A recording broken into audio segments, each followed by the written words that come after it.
So now let's see how we can work around with header layout inside of Microsoft Power Pages. So over here, you can see that this is what I have right now, and then this is the header.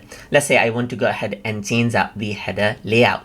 In that case, I can click on Edit Site Header and then simply go to Layout. And then if I were to click on the plus button, you can see that I can simply zoom in and zoom out right here just like this to see how this would actually look on a larger or let's say, for example, a smaller screen right here.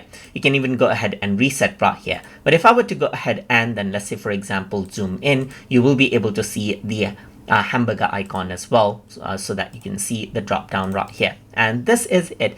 Right now, you only have the zoom in option right here, but it says more layout controls are coming soon. You can also go around over here onto the plus button right here and zoom in and zoom out right here just like this to see how the pages would look in different zoom sizes. So hope you guys learned something as always, and as always, please like, comment, share and subscribe